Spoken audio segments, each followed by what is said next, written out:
नमस्कार, ईटीवी के खास प्रोग्राम अधूरे ख्वाब में आपका स्वागत है। मैं हूं महफूज आलम। आज हम बात करेंगे मदरसों के उच्च शिक्षा के हालात के बारे में। दरअसल बिहार में अक़लियतों का एक बड़ा तबका मदरसों में तालीम हासिल करता है।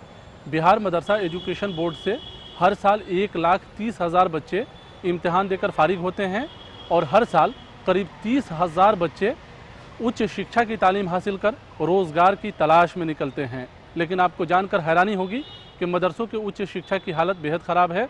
आइए हमारे ख़ास प्रोग्राम अधूरे ख्वाब में आज बात करते हैं मदरसों के तालीम के साथ ही मदरसों के उच्च शिक्षा के हालात के बारे में। बिहार में मदरसों का एक बड़ा नेटवर्क है, लेकिन सूबे में 1,127 ऐसे मदरसे हैं जिसे सरकार की तरफ से अनुदान मिलता है। अनुदान प्राप्त मदरसा बिहार मदरसा एजुकेशन बोर्ड के मातहत चलता है। 1,127 मदरसों में 118 ऐसे मदरसे हैं जहां आलिम और फाजिल की तालीम दी जाती है। आलिम यानी BA और फाजिल यानी MA। लेकिन बड़ा सवाल ये है कि मदरसों के उच्च शिक्षा को पढ़ाने के लिए आज तक शिक्षकों की बहाली नहीं की जा सकी है, जबकि अब पटना की मौलाना मजहरुल हक विश्वविद्यालय उन मदरसों का इम्तिहान लेती है। आलिम और फाजिल के जो मदरसे हैं वो हुकूमत की तमाम सहूलियात से वो महरूम हैं। न वहाँ बिल्डिंग की सहूलत है, न टीचरों की, न स्टाफ की। हम लोगों की तरफ से बार बार ये बात कही गई कि आलिम और फाजिल के 118 से ज़्यादा मदरसे हैं, बगैर टीचर के वहाँ कैसे बच्चे पढ़ेंगे। लेकिन अभी तक ये चीज़ नहीं हुई। मदरसों में पहली क्लास से लेकर MA तक की तालीम होती है। पहले सूबे के तमाम मदरसों का इम्तिहान मदरसा बोर्ड की तरफ से लिया जाता था। तब मदरसों के उच्च शिक्षा की डिग्रियों पर हमेशा सवाल खड़ा होता रहा। अब उच्च शिक्षा के छात्रों का इम्तिहान मौलाना मजहरुल हक विश्वविद्यालय लेती है और UGC के 2F कानून के मुताबिक उन्हें यूनिवर्सिटी की तरफ से डिग्री दी जाती है। देश के सभी यूनिवर्सिटियों में बिहार के मदरसों से पढ़े बच्चों का दाखिला होता है, लेकिन उच्च शिक्षा देने वाले मदरसों का मसला ये है कि आलिम और फाजिल के छात्रों को पढ़ाने वाले टीचर नहीं हैं। हाँ, मदरसों की कमेटी उच्च शिक्षा प्राप्त कर रहे छात्रों के लिए टीचर मुहैया कराने का दावा करती रही है, लेकिन जानकारों की माने तो कमेटी का दावा खोखला है। उधर सरकार की तरफ से आलिम और फाजिल के छात्रों को पढ़ाने का कोई इंतजाम नहीं है। अफसोस की बात यह है कि ये मदरसा बोर्ड और एजुकेशन डिपार्टमेंट के बीच के जो मसाइल खड़े हो गए हैं कि कुछ एजुकेशन डिपार्टमेंट देख रहा है, यूनिवर्सिटी देख रही है, अब कुछ मदरसा बोर्ड देख रहा है। ये दो हिस्से में बटा हुआ है। इसमें मदरसा बोर्ड के जितने भी तलबा हैं वो पीस रहे हैं, उनको जो खातिर खा जो तालीमी जो निज़ाम है वो पूरा नहीं हो रहा है। पटना के अशोक राजपथ पर स्थित मदरसा इस्लामिया शमसुल हुदा में आला तालीम का इंतज़ाम है। यहाँ आलिम और फाजिल के छात्रों को पढ़ाने के लिए शिक्षकों की बहाली की गई है, लेकिन शमसुल हुदा मदरसा को छोड़ दें तो सूबे के 117 BA और MA के स्तर के मदरसों में पढ़ाने का कोई ख़ास इंतज़ाम नहीं है। ऐसे में बिहार के मदरसों का उच्च शिक्षा एक मजाक बनकर रह गया है। सिर्फ एक वाहिद मदरसा इस्लामिया शमसुल हुदा है जिसमें फाजिल मेयार के टीचर और फाजिल के टीचर भी हैं, और 117 मदारिस ऐसे हैं जहां कोई भी फाजिल मेयार के मदारिस में, आलिम मेयार के मदारिस में अभी तक कोई पढ़ाने वाले लेक्चरर नहीं है। बहाली ही आज तक नहीं, 8 साल के अंदर में हुई है। सिर्फ खाना पूरी हो रही है, सिर्फ फॉर्म भरो। खास बात यह है कि मदरसों का उच्च शिक्षा बिहार मदरसा एजुकेशन बोर्ड और मौलाना मजहरुल हक विश्वविद्यालय के बीच फंसा है। दरअसल मदरसों का एडमिनिस्ट्रेशन मदरसा बोर्ड के पास है और इम्तिहान लेने की जिम्मेदारी मजहरुल हक यूनिवर्सिटी की है। बोर्ड मुतमईन है कि मदरसों का आला तालीम यूनिवर्सिटी देख रहा है और यूनिवर्सिटी खामोश है कि मदरसों का काम बोर्ड के जिम्मे है। जाहिर है ऐसे में पूरा नुकसान छात्रों का होता है। विश्वविद्यालय की माने तो मदरसा बोर्ड से आलिम और फाजिल के स्तर के मदरसों को यूनिवर्सिटी के हवाले कर दिया जाए तो मदरसों में यूनिवर्सिटी का दखल भी होगा, साथ ही यूनिवर्सिटी अपना सिलेबस और अपना कानून चला सकती है। लेकिन इस सिलसिले में सरकार की तरफ से किसी तरह की कोई कार्रवाई नहीं की जाती है। लिहाजा मदरसों का आला तालीम धीरे धीरे खस्ताहाली के कगार पर पहुंचता जा रहा है। अभी बिहार सरकार ने एक ज़रूर किया है कि जो हमको 7 सब्जेक्ट दिया है एमए का पढ़ाने के लिए, 7 सब्जेक्ट में 7-7 टीचर हमको मिल चुका है, मतलब पोस्ट सैंक्शन हो गया। हम लोगों ने सारे पोस्ट को बिहार पब्लिक सर्विस कमीशन को भेज भी दिया है, बिहार सर्विस कमीशन ने एडवर्टाइज भी कर दिया है। अब जब अपॉइंटमेंट हो जा चुके, अपॉइंटमेंट का अगर हम लोग को इख्तियार होता तो शायद अभी तक हम अपॉइंट कर चुके होते, लेकिन हमारे पास वो इख्तियार नहीं है, बिहार सरकार ने हमें नहीं दिया। ये मामला उलझ के रह गया है मदरसा बोर्ड और मौलाना मजहरूल हक यूनिवर्सिटी, और दोनों के बीच इसलिए उलझ के रह गया है कि एक एग्जामिनेशन लेती है और दूसरा वहाँ पर पढ़ाई कराती है। और पढ़ाई कराने के लिए पहला मामला है कि जिस चीज़ के लिए पढ़ाई हो रही है, ये तो अजूबा मामला है, ये कहीं देखने को नहीं मिला। वहाँ कहीं टीचर है ही नहीं है। कहीं कहीं ऐसा होता है किसी कॉलेज में कि किसी सब्जेक्ट में कम है, जो 5 होना चाहिए था, सेंक्शन पोस्ट है उसमें, कि यहाँ तो सिरे से कोई बहाली ही नहीं है आलिम फाजिल के लिए। और जब बहाली नहीं है तो वो लोग पढ़ाएंगे किसको और कौन पढ़ेगा कौन? और जो लड़के हैं उनको पढ़ाने के लिए दूसरे मौलवी को कभी किसी को बुला के पढ़ा दिया जाता है और डायरेक्ट एग्जामिनेशन के लिए भेजा जाता है। तो ये मामला बहुत ही पेचीदा मामला है, इसको सरकार को बहुत ही संजीदगी से लेना चाहिए। मसला ये भी है कि ज़्यादातर मदरसों में तालीम के सिलसिले में ठोस कोशिशें नहीं की जाती हैं। हाँ, छात्रों का इम्तहान ज़रूर लिया जाता है, लेकिन उनकी तालीम का मियार दिन ब दिन घटता जा रहा है। इस सिलसिले में जानकार क्या कहते हैं दिखाएंगे आपको एक ब्रेक के बाद।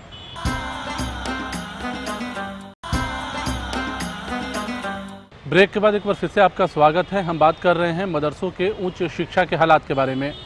जानकारों के मुताबिक मदरसों के इन मसले को हल करने के सिलसिले में खुद ये समाज कभी भी एक प्लेटफॉर्म पर और एक पॉइंट ऑफ व्यू पर जमा नहीं हो सका है। उनका नज़रिया अलग अलग होता है। इस मसले पर सियासत भी खूब होती रही है, लेकिन मदरसों की मुश्किलों को हल करने की ठोस कोशिश कभी नहीं की जा सकी है। नतीजे के तौर पर जिन मदरसों में उच्च शिक्षा की तालीम दी जाती है, वहाँ बाकायदा तरीके से आज भी टीचरों की बहाली नहीं की जा सकी है। सरकार की तरफ से सूबे में 2459 नए मदरसों को मंजूर करने का फैसला किया गया है और 1127 मदरसों के शिक्षकों को भी छठी शरह तनख्वाह के दायरे में रखा गया है।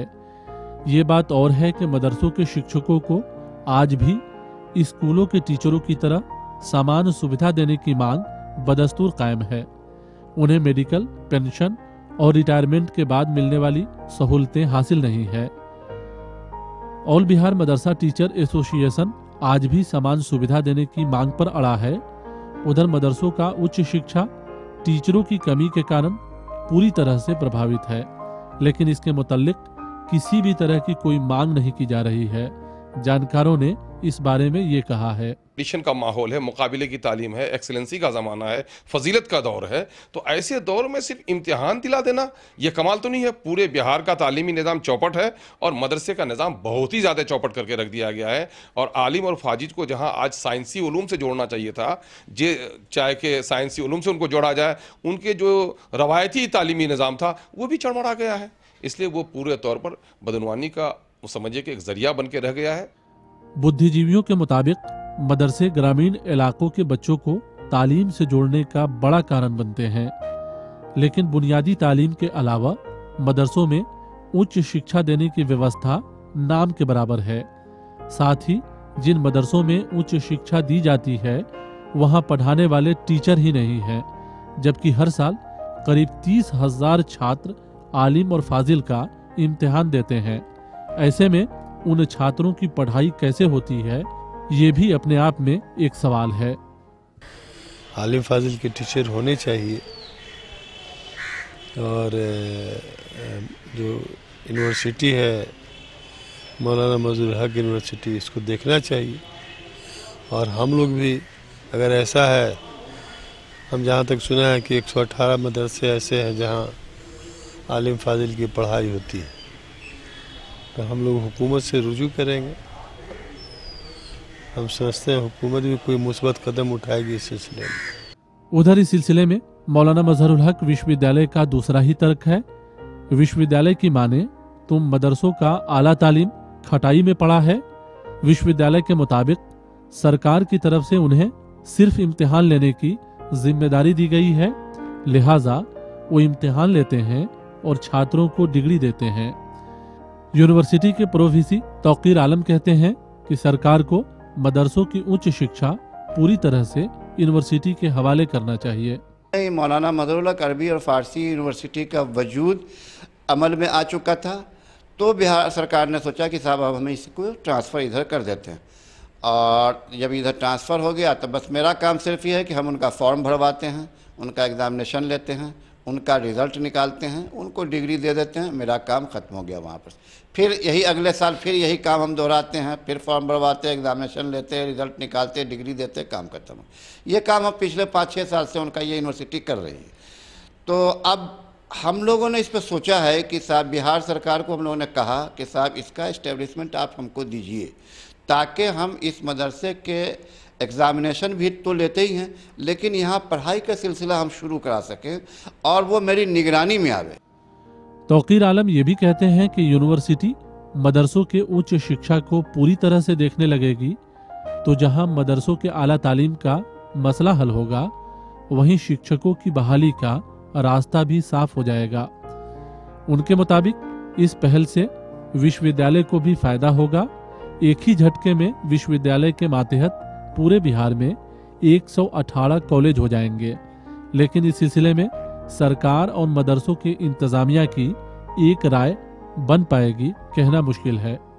जब हम लोग आए अपॉइंट होकर के एज ए वाइस चांसलर हम आए, तो बिहार सरकार में उस वक्त जो मंत्री थे उनसे बात किया, तो एक मीटिंग भी हुई हायर एजुकेशन डिपार्टमेंट में, और उसमें ये तय हुआ है कि जो भी सब्जेक्ट मदरसे में है आलिम और फाजिल का, हर सब्जेक्ट का एक टीचर हर मदरसे को दिया जाएगा। ये एक टीचर, यानी कि कुल मिला के 7 टीचर होता है। क्योंकि मदरसे में जो पढ़ाई का जो निज़ाम है आलिम और फाजिल का, उसमें 7 सब्जेक्ट होते हैं मेनली। तो हुआ कि साहब 7 सब्जेक्ट है, इसलिए फ़िलहाल एक टीचर सभी सब्जेक्ट के लिए दिया जाए। इस पे हायर एजुकेशन में एक कमेटी भी बनी है, उसने रिकमेंड भी किया है, बस अभी वहीं तक है, उससे आगे कुछ बात नहीं बढ़ी है। मदरसे के जानकार आमतौर पर सचर कमेटी का हवाला देते हुए मदरसों के मसले को छेड़छाड़ करने से बाज रहने की सरकार से अपील करते हैं, जबकि दूसरी तरफ तालीम के माहिरीन सरकार से अनुदान प्राप्त मदरसों में तालीम के म्यार को दुरुस्त करने के साथ ही वहां आधुनिक तालीम को बढ़ावा देने पर जोर दे रहे हैं। ऐसे में मदरसों के सिलसिले में खुद मदरसे वालों के बीच एक राय नहीं बन पाती है। नतीजा सरकारी मदरसों में पढ़ने वाले बच्चे ना ही आधुनिक तालीम से जुड़ पाते हैं और ना ही दीनी तालीम से। जो मदरसे की तालीम का मूड है उसे चेंज नहीं करना चाहिए किसी दर्जे में, इसलिए कि जब हम मेडिकल कॉलेज से इंजीनियर नहीं चाहते हैं और इंजीनियरिंग कॉलेज से मेडिकल का तालिब इल्म हम नहीं चाहते हैं, तो मदरसे ही से क्यों चाहा जा रहा है कि उससे डॉक्टर भी निकले, उससे इंजीनियर भी निकले, उससे कंप्यूटर का माहिर भी निकले? क्यों निकले भाई? उसकी तालीम का एक मूड है और उस मूड को हर हाल में बचाना चाहिए। जो मदरसे का मूड है उसमें रहते हुए, उस फरेब में रहते हुए जितनी अच्छी तालीम दी जानी चाहिए, हमें इकरार है कि नहीं हो रही है, लेकिन हम उसमें सुधार की कोशिश करें, न ये कि हम उसके मूड को चेंज करने की कोशिश करें। जाहिर है जब शिक्षक नहीं होंगे तो छात्रों के तालीम का म्यार क्या होगा, इस बात का अंदाज़ा लगाया जा सकता है। उधर मदरसा तालीम के जानकार भी मदरसों के तालीम के सिलसिले में कभी एक नतीजे पर नहीं पहुंचते हैं। अगर बात कभी आधुनिक तालीम की जाती है तो इस मामले पर खामखा बहसें भी तेज़ होने लगती है। बहरहाल वक्त हो गया है ब्रेक का, ब्रेक के बाद फ़ौरन वापस आते हैं।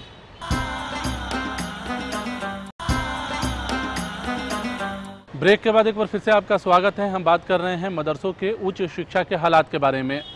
मदरसों पर हमेशा सियासत भी खूब होती रही है, लेकिन कभी भी सियासी क़ुव्वत मदरसों के मसले को हल करने में कामयाब नहीं हो सकी है।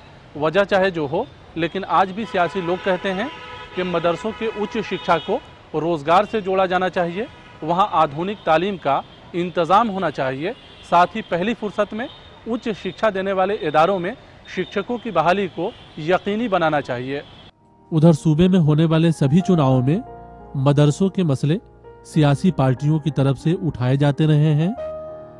मदरसों के मामले पर बहस कर वोट की सियासत तो की जाती है, लेकिन कभी उनके मसले को हल करने के सिलसिले में ठोस कार्रवाई नहीं की जा सकी है।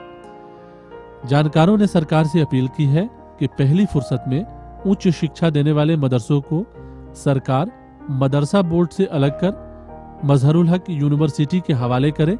साथ ही आलिम और फाजिल के मेयार के मदरसों को कॉलेज की तरह तमाम सहूलतें फराहम कराई जाए, ताकि यहाँ से तालीम हासिल करने वाले छात्र भी अपनी मुस्तकबिल की राहें हमवार कर सकें। मदरसा बोर्ड में जो लोग हैं उनको अलग करना चाहिए, उनको अलग करना चाहिए आलिम फाजिल को, और आलिम फाजिल को मदरसा मौलाना मजहरुल हक अरबी फारसी यूनिवर्सिटी से जोड़ना चाहिए और उनको वही फैसिलिटी देना चाहिए जो दूसरे कॉलेजों के टीचर को मिलता है।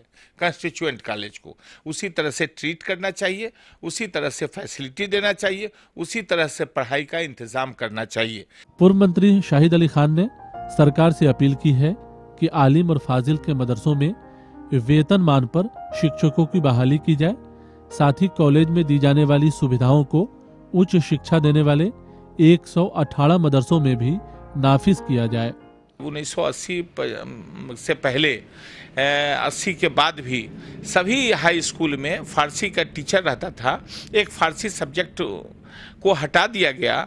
हम उनसे गुजारिश करते हैं आपके माध्यम से, आपके ज़रिए, कि वो सभी हाई स्कूल में फारसी के टीचर का भी अपॉइंटमेंट करें। और दूसरे जहां आलिम और फाजिल की पढ़ाई हो रही है वो कॉलेज है, और कॉलेज को ट्रीट करते हुए जो कॉलेज के टीचर का जिस तरह से अपॉइंटमेंट होता है उस तरह से मदरसों में आलिम और फाजिल के टीचर का अपॉइंटमेंट करना चाहिए और उनको वही फैसिलिटी देना चाहिए, वही वेतनमान देना चाहिए जो कंस्टिट्यूएंट कॉलेज के टीचरों को मिलता है। और तब जाकर हमारा पढ़ाई का और स्टैंडर्ड बढ़ेगा, एजुकेशन का स्टैंडर्ड बढ़ेगा। उधर मदरसों के छात्रों का कहना है कि शिक्षकों की कमी के कारण जहां उनका पढ़ाई मुतासिर होता रहा है, वहीं किताबें भी दस्तयाब नहीं हैं जिसे वो खुद से भी अपनी तैयारी मुकम्मल कर सकें। छात्रों के मुताबिक उन्हें उर्दू, अरबी, फारसी, हदीस, फिक़ह, तफसीर के साथ ही और भी कई किताबें पढ़नी होती है, लेकिन किताब की कमी के सबब उनकी तालीम का मसला और भी संगीन हो जाता है। जब से ही यहाँ पे एडमिशन लिए हैं, हमारे अंदर में जो सलाहियत आना चाहिए वो सलाहियत नहीं आ पाया है, जिसके कारण हम लोग बाहर से गेस्ट पेपर लाके उसी को तैयारी करके जैसे चाहते हैं वैसे हम एग्ज़ाम दे देते हैं। और हमारे यहाँ टीचर की सख्त ज़रूरत है। सर टीचर नहीं रहने के कारण हम लोग क्लास भी नहीं सही से कर पाते हैं। हम लोगों की ज़रूरत है टीचर बहाल हो और उसके साथ हम लोग क्लास करें और बढ़िया से तैयारी करके एग्ज़ाम दें। मदरसे से तालीम हासिल कर चुके छात्रों का कहना है कि यूनिवर्सिटी इम्तिहान लेती है, लेकिन यूनिवर्सिटी की तरफ से मदरसों के छात्रों को किसी भी तरह की कोई सहूलत मुहैया नहीं की जाती है। किताब की कमी तो है ही, उनकी बेहतर तालीम हो सके इस सिलसिले में न ही सरकार और न ही समाजी संगठनें संजीदा हो पाती है। स्टूडेंट जो पढ़ रहे हैं तो जैसे तैसे करके किसी तरह से अपना गेस्ट पेपर से जैसे तैयारी करके किसी तरह से एग्ज़ाम दे रहे हैं, लेकिन इस तरह से कोई मतलब प्रॉपरली इसके लिए प्रोसेस नहीं चल रहा कि पढ़ाई का कोई वो बने कि टीचर बहाल हो और प्रॉपर क्लास हो, उसके लिए तैयारी हो। यहाँ तक कि स्टूडेंट को तो किसी तरह से एग्ज़ाम दे रहे हैं लेकिन उसको सिलेबस तक का पता नहीं। जानकारों के मुताबिक मदरसों में शिक्षकों की बहाली की जिम्मेदारी मदरसों की कमेटी के पास है, लेकिन कमेटी मौलवी और फौकानिया के स्तर के मदरसों में भी टीचरों की बहाली में हमेशा ताखीर करती रही है। जानकारों ने मदरसों की कमेटी को इस सिलसिले में दोषी माना है। उधर सबसे ज्यादा मदरसे सीमांचल के इलाकों में हैं, फिर भी सीमांचल की तालीमी सूरत हाल बेहद अफसोसनाक है। पूर्व एमएलए अख्तरुल ईमान की माने तो मदरसों में आधुनिक तालीम का भी इंतजाम होना चाहिए। ईमान कहते हैं कि आलिम और फाजिल पास करने के बाद भी छात्रों को रोजगार नहीं मिल पाता है। सीमांचल के सैकड़ों ऐसे छात्र हैं जो मदरसे से बीए और एमए करने के बाद बाहर के राज्यों में पलायन कर वहां दिहाड़ी मजदूरी करते हैं। मदरसे का ताल्लुक चूंकि मुस्लिम माइनॉरिटी से हो गया बदकिस्मती से, इस वजह से सरकार इसमें संजीदा नहीं है। और जो मुस्लिम लीडर्स हैं वो कहीं ना कहीं दलाली के चक्कर में पड़कर अपने मसाइल के बारे में बहुत संजीदा होकर बहुत ही दो टोक तौर पर हुकूमत से बात करने के लिए कभी हिम्मत नहीं जुटा पाते हैं। यही वजह कि मारी जा रही है। मैं तो इसको देख रहा हूं, मैं इसको ये नहीं देख रहा हूं कि मुसलमानों का मसला है, ये तो बिहार का मसला है, ये देश का मसला है। एक बड़ी आबादी अगर तालीमी एतबार से इतनी पसमानदा रह जाएगी, इसके तरफ तवज्जो नहीं दी जाएगी, तो जाहिर है आबादी कहाँ जाएगी। नतीजा ये होता है कि आलिम और फाजिल के असनाद लोगों के हाथों में होते हैं और वो पंजाब और मीरठ और मलियाना में जाकर के कहीं ईंट ढोते हैं, कहीं रिक्शा चलाते हैं, कहीं दूसरे काम कर रहे हैं। जानकारों के मुताबिक 1,30,000 छात्र मदरसा बोर्ड के मौलवी और फौकानिया के इम्तहान में हर साल हिस्सा लेते हैं। अगर मदरसों के उच्च शिक्षा का मसला हल कर दिया जाए तो आला तालीम हासिल करने वाले छात्रों की तादाद में भी इजाफा होगा, साथ साथ उच्च शिक्षा हासिल करने वाले नौजवानों के रोजगार का मसला भी हल हो जाएगा। सचर कमेटी और रंगनाथ मिश्रा कमीशन के बारे में तो न मरकजी हुकूमत ने कुछ किया, न बिहार की हुकूमत संजीदा है। लेकिन अगर बिहार की हुकूमत तालीम के बारे में संजीदा है, बिहार की तरक्की के बारे में संजीदा है, तो सबसे अव्वलीन काम यह होना चाहिए कि आलिम और फाजिल के दर्जात के लिए पोस्ट सेंक्शन हो, उस पर बहाली हो, मदरसे का इंफ्रास्ट्रक्चर डेवलप किया जाए और उस पर तालीम की शुरुआत किया जाए। जाहिर है उच्च शिक्षा देने वाले मदरसों में टीचर ही नहीं है तो छात्रों की मुश्किलों का अंदाज़ा लगाना आसान है। जानकारों ने जहां इस मसले पर सरकार को गौर करने की मांग की है, वहीं समाज को भी मदरसों के सिलसिले में जागरूक पहल करने की अपील की है। बहरहाल वक्त हो गया है आपसे रुखसत लेने का। अगले हफ्ते किसी नए मुद्दे के साथ आपसे फिर मुलाकात होगी। अगर आप इस प्रोग्राम के बारे में अपना कुछ सुझाव देना चाहते हो तो हमें ईमेल कीजिए। हमारा ईमेल एड्रेस है ak@etb.co.in। तो यहीं पे हमें और हमारी पूरी टीम को दीजिए इजाज़त। नमस्कार।